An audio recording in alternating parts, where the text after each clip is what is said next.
Hello, cruel world. So there was a case involving murder and Munchausen's by proxy.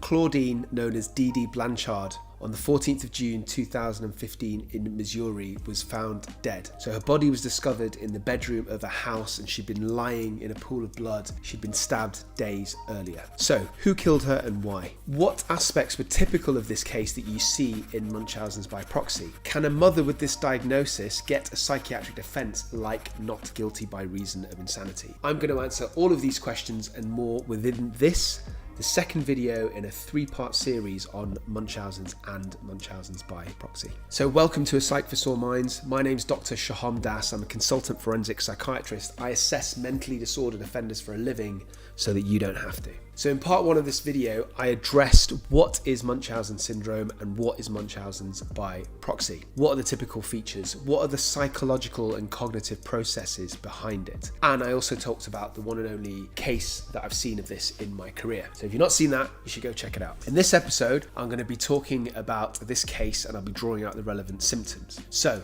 let's start with a bit about Dee Dee's background. She apparently had a habit of stealing from her family in her early adult life, and also she worked as a nurse's aide. There are suspicions, and I should say they're unsubstantiated, but nonetheless, there's suspicions that in 1997 she killed her own mother by starving her.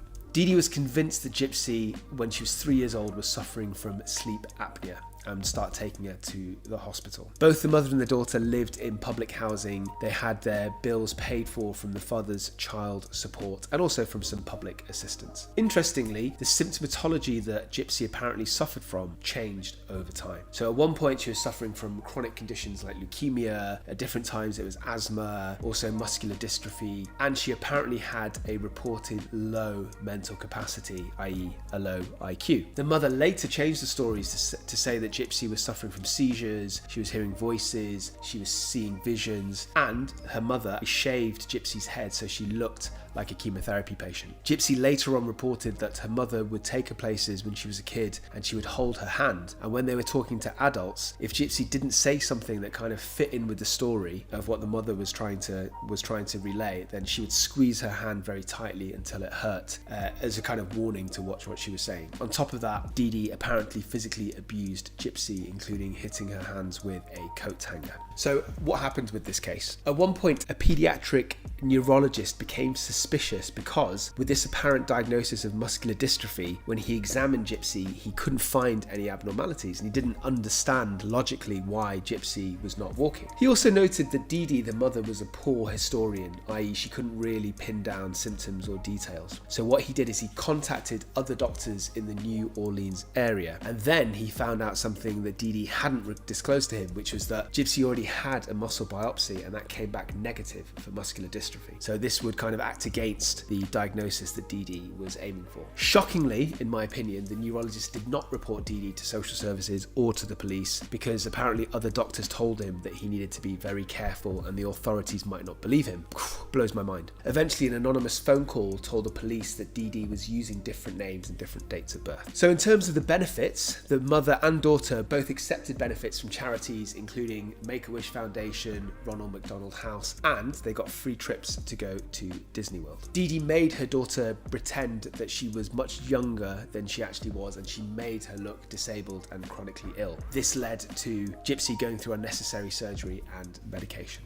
So back to Dee Dee's death. So how was it all discovered? So she put up apparently an odd Facebook status post that was uncharacteristic for her, and this sent some suspicions amongst her friends who phoned the house. But the phone wasn't answered, which was also very unusual. So they called the police. Police came round to do a welfare check, and then that's when they discovered Dee Dee's dead body. At the time, they thought the daughter, Gypsy, was also missing because her wheelchair was there, her medications was there, she wasn't there. So they actually thought that she was abducted, but she was found the following day in Wisconsin. She'd gone away with her boyfriend who she had met online. And this is where things started to get confusing because they examined Gypsy and apparently there was no physical illness, there were no mental health issues that her mother had previously claimed. So it was at that point the doctors diagnosed Dee Dee with Munchausen's by proxy. It was then discovered that Gypsy started a secret relationship with a man called 𝐿𝐴𝐽𝐲𝐜𝐡, and they plotted together to kill Dee Dee. So that's what happened. On the 14th of June 2015, Gypsy allowed 𝐿𝐴𝐽𝐲 into the house with duct tape, and she hid in the bathroom. And while she did this, 𝐿𝐴𝐽𝐲 stabbed Dee Dee 17 times in the back and killed her. Oddly, the two then had sex in Gypsy's room, which is a bit bizarre. I wonder if there was some kind of sexual excitement related to the killing, or maybe it was just a bit of lust because they'd been separated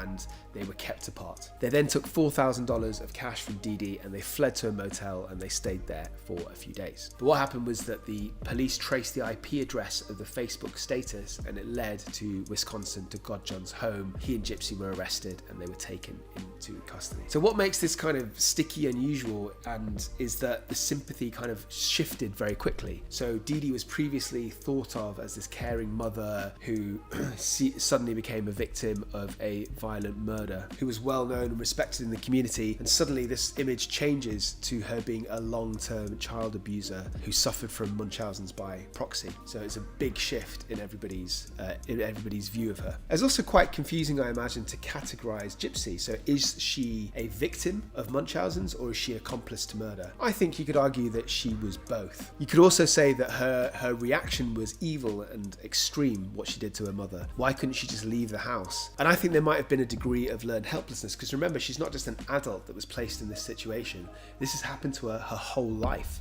Her mother was completely in control. So I think whether it makes sense to us or not, whether it's logical or not, in her mind, her mother was in so much in control that she had to get rid of her. And also I think Gypsy would have suffered from identity issues. I mean, who am I? Am I ill? Am I less mentally capable like my mother said I was? Because remember, again, she might have been convinced of this since she was a child. And children generally believe what they're told, don't they? So take religion, for example. Some children absolutely believe in God because of the way they were brought up, and then they might change their minds later when they grow old enough to make up their own mind. And that's exactly what happened to me, actually. So obviously there was some pity from the prosecutors who didn't charge Gypsy with first-degree murder, which would have led to the death penalty. Instead, they let her plea bargain to second-degree murder, and Gypsy was sentenced to 10 years in prison. So obviously I'm not from the States, but my understanding is that the hierarchy is like this. First-degree murder is willful and premeditated with malice aforethought. Felony murder is when somebody commits murder while doing another crime, such as armed robbery. Then there's second-degree murder, which is still intentional murder, still has malice aforethought, but it's not premeditated and it's not basically been planned in advance. In a few states in America, they even have third-degree murder, where there's no intent to kill, but there's still some malice aforethought. Then you have voluntary manslaughter, which can be thought of kind of as crimes of passion. So where it is an intentional killing, but it's not, there's no prior intent, and it's kind of committed under extreme circumstances. Circumstances that, and I quote, would cause a reasonable person to become emotionally or mentally disturbed. So for example, what I might do to you if you don't subscribe to this channel. Then after all that, you have involuntary manslaughter. So that is where there's a lack of intention to cause death, but there was an intentional act or a negligent act that led to death. So drunk driving would be a perfect example of that. And then below all of that, there's justifiable homicide, which is not technically a crime. So that's something like self-defense, or perhaps when you kill one of those charity muggers with their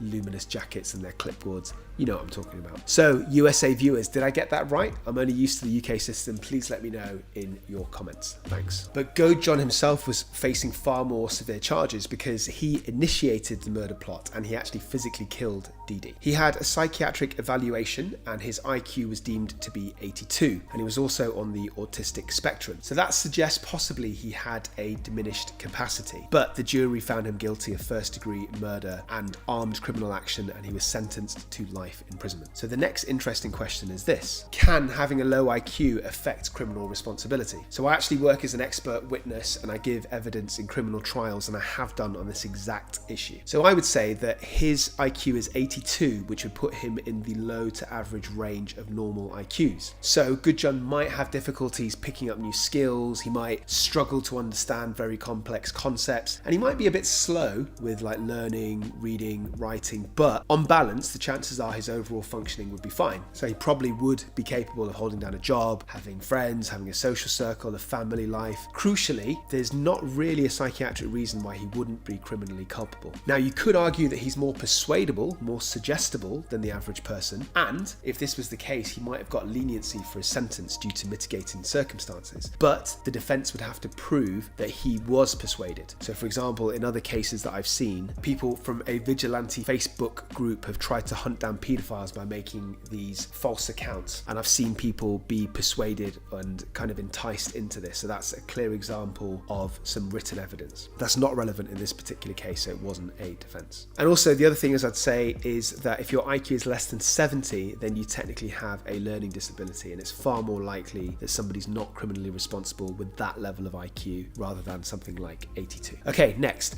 let's look at this case together and pull out the features that are specific to Munchausen's. Now, if you watch my part 1 video, which you should check out, then I've talked about the features and the behaviours, so let's have a look at that together. When I say together, I mean I do all the hard work. So we know that Dee Dee worked as a nurse's aide, which fits in well with people with Munchausen's having some sort of experience or knowledge of medicine. We also know that she was first convinced that Gypsy was unwell when Gypsy was 3 years old, and this is very typical because 75% of victims are under 6 years old, presumably because it's easier to manipulate and force kids to behave in a certain way than when they're older. Her first presentation was with sleep apnea, which is typical, so breathing problems make up about a quarter of all presentations with Munchausen's by proxy. Also, another issue is that the daughter was separated from the father, and again, this is typical. Usually the mother is the isolated and only caregiver, so it's easier to manipulate people. And in terms of the symptomatology, this apparently changed. So Gypsy apparently didn't fit the picture of a clear illness, and her symptoms changed. Then Dee Dee shaved her head so she looked more ill, so she made her daughter appear ill. And as we know, she would squeeze her hand tightly if she said the wrong thing, so this is an indication of controlling behaviour, which is another feature of Munchausen's by proxy. Another issue is that Dee Dee was not a good historian, so doctors noted that she would keep changing her story. As well as changing her story and as well as changing the symptoms that she reported, she would also use different names and dates of birth, which again, it makes sense because she was trying to hide her tracks on the medical system. And crucially, we know that the mother and the daughter benefited from charities. That's very typical behaviour of accepting charity from organisations and accepting help. So let's look at the medico-legal aspects of this case. Before I do that, I'm going to introduce you to this channel. I'm Dr. 𝐏𝐬𝐲𝐡 𝐅𝐨𝐫 Consultant Forensic Psychiatrist. This is a Psych for Sore Minds. I dissect a whole range of mental health topics, some to do with offending and criminality, some not, some to do with ordinary, more common psychiatric disorders. I look at high-profile cases, I interview people with experience, I talk about diagnoses. There's something for everybody on this channel. Okay, so for the medico-legal aspects, this is kind of my area of expertise because I work as an expert witness in courts and secure psychiatric units and in prisons. So there's not really that much point talking specifically about Gypsy's case because she's the perpetrator of the killing and her mother had the disorder. However, possibly you could say that there were mitigating circumstances, and it looks like the prosecution thought that because the prosecution were quite lenient in this case. They charged her with second-degree, not first-degree murder. But Dr. Das, what's the difference between first and second-degree murder? Are you kidding? I literally just told you that earlier. Pay attention in class, please. However, I would like to answer, could a mother who harmed their child have a psychiatric defence, such as not guilty by reason of insanity? If you want to know more about that particular defence, you should go to my Andrea Yates video. It's about a mother who killed her 5 children in Houston in 2001. It's a horrific case, but it is fascinating. Go check it out. She did manage to get that defence. So the defence, very briefly, has to show a defect of reason caused by a disease of the mind, so the defendant may not have known the nature or quality of their act or that the act was wrong, and it has to be legally wrong, not morally wrong from their view. And it relies on evidence of a forensic psychiatrist. So basically the defence instructs the forensic psychiatrist, such as myself, and if the prosecution agrees, end of story. If the prosecution disagrees with the diagnosis, then they can instruct their own experts to give contrary evidence, and the 2 forensic psychiatrists battle it out to the death in court. Not really, but they are cross-examined by the opposing barristers and by the judge. Then the judge ultimately decides which evidence it wants to rely on. So I would argue in this case that it would be very unlikely, not impossible, but very unlikely to get this not guilty by reason of insanity, the insanity plea for Munchausen's by proxy, because of the following. The perpetrator would have to have an understanding of what they were doing. It needed to be premeditated and pre-planned actions. If illnesses are being faked, if normal test results are being covered up, if they're going doctor shopping, it needs a degree of intent, it needs some organisation. So I think it would be hard to argue that the defendant didn't know it was legally wrong, because by covering it up, by the level of deceit, almost by definition, you know that what you're doing is wrong, even if they have their own sort of reasons and justifications that are very warped in their own head. However, even if it was not used as a psychiatric defence, even if they were not found guilty, the patient can still have a hospital order where they're sent for rehabilitation in a psychiatric secure hospital as opposed to punishment in prison. However, it is very likely that the child would be removed from them, so you could say there's little justification for future rehabilitation because the child's taken away. So the hospital admission doesn't decrease their future chance of offending or of risk, and therefore it's quite unlikely that you'll convince a judge that this is necessary. The exception to this would be if there's an underlying other psychiatric disorder, such as a psychosis or depression, that needed treating. If the mother killed the child, then potentially they could have a partial defence of diminished responsibility, so that downgrades murder to manslaughter, and the person is still guilty but of manslaughter, so they get a lesser sentence. And again, the defence would have to prove that the person either couldn't understand conduct or form a rational judgment or exert self-control. So what I'm saying is the degree to get diminished responsibility, the threshold is much lower, so it's easier to prove. Okay, so we are coming to the end of my video. To conclude, this is a very sad case for everybody involved. Dee Dee got murdered. I think Gypsy was both a victim of the Munchausen's and an accomplice to murder. And you could argue that her reaction was extreme and evil. But as I said before, I think there was a degree of learned helplessness. I think her mother was so much in control her whole life that she just felt compelled to get rid of her. I also think that nobody can be rational and balanced with that kind of upbringing. Another shocking aspect to me was the neurologist did not report Dee Dee to social services, as apparently some of the other doctors put him off doing this. And I think that's just mind-blowing. So we as doctors, we have a responsibility not just to treat the illness in front of us, but to care about the safety and the well-being of our patients holistically. So please watch part 3 of this series. It's going to be very different. I'm going to give you my opinions on the film Run, which is a Netflix film. It's a psychological thriller. I'm going to talk about the dynamics of Munchausen's by proxy. The last thing for me to say is please subscribe to our YouTube channel, Psych for Sore Minds. Not only does it help me out immeasurably, but it guarantees that the grass is greener on your side of the fence. Please tell your favourite people about Psych for Sore Minds. They deserve it. Spread the love. Hit me up on all the usual social media stuff. Until next time, stay euthymic, and please remember, I love you.